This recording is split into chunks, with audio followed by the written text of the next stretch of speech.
Portugueses, 106 anos depois, o 5 de outubro está vivo. E o essencial da sua mensagem ética não se esfuma no tempo. Está vivo o princípio de que todo o poder político é temporário, não se transmite por herança, nem comporta a escolha do sucessor. Está vivo o princípio de que todo o poder político é limitado e sujeito a controlo por outro poder político e sempre pelo povo. Está vivo o princípio de que todo o poder político nasce do voto popular. Deve preocupar-se com a proximidade relativamente à fonte da legitimação. Cumpre uma missão ao serviço da comunidade. Não é propriedade de ninguém.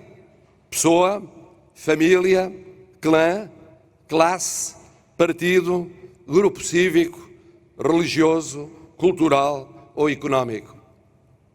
Está vivo o princípio de que todo o poder político deve evitar confusão ou promiscuidade com o poder económico, assim garantindo a sua isenção e credibilidade. Mas se estes princípios continuam vivos hoje, outros há que a prática republicana aditou, com aquele saber de experiência feito de que falava o clássico. E o 5 de outubro aprendeu a juntar direitos económicos, sociais e culturais aos direitos pessoais e políticos. Aprendeu a juntar a correção das desigualdades à mera liberdade, que a liberdade em pobreza é uma liberdade débil, condicionada, menos livre.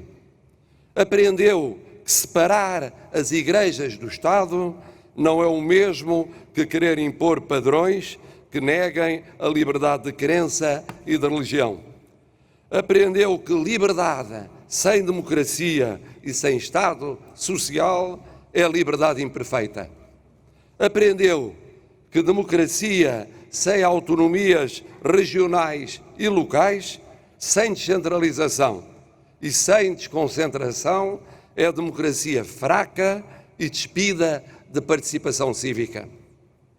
Aprendeu que de pouco valem a liberdade e a democracia domésticas se as comunidades em que nos integramos, num mundo cada vez mais global, preferirem a guerra à paz, o sacrifício dos direitos à sua garantia, o arbítrio de alguns ao respeito de todos.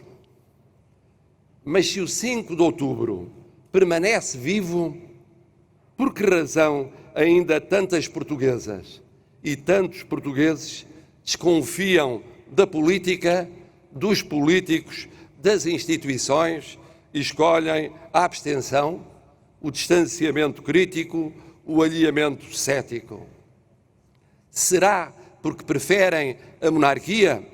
Não é. A maioria dos portugueses, creio firmemente, agradece a séculos de monarquia o que ela fez de único para Portugal e respeita quem representa essa linhagem, mas não questiona hoje o regime republicano. É uma questão ultrapassada há mais de 50 anos, antes mesmo da entrada em vigor da Constituição que nos norteia. E digo com tanto mais à vontade, quanto sendo republicano assumido, há 20 anos aceitei que a revisão constitucional pudesse levantar a interdição à consulta popular sobre a matéria. Será porque preferem regressar a uma ditadura, aberta ou disfarçada, duradoura ou temporária, para cumprir as contas públicas, reforçar a autoridade, garantir a segurança? Menos ainda. Pode haver quem de tempos a tempos sonha com um sebastianismo monocrático ou autocrático, mas o amor à liberdade, a defesa dos direitos fundamentais, a participação de centenas de milhares no poder regional e local democrático, o realismo oposto a autoritarismos sem futuro, afastam, sem qualquer margem para dúvidas, esses saudosismos ou esses apelos muito minoritários. A razão de ser de desilusões, de desconfianças e de descrenças é outra. Tem a ver com o cansaço perante casos a mais de princípios vividos de menos. De cada vez que um responsável público se deslumbra com o poder, se acha o centro do mundo, se permite admitir dependências pessoais ou funcionais, se distancia dos governados, aparenta considerar-se eterno, alimenta clientelas, redes de influência e de promoção social, económica e política, de cada vez que isso acontece, aos olhos do cidadão comum, é a democracia que sofre. É o 5 de outubro que se empobrece ou esvazia. O exemplo dos que exercem o poder é fundamental sempre para que o povo continue a acreditar no 5 de outubro.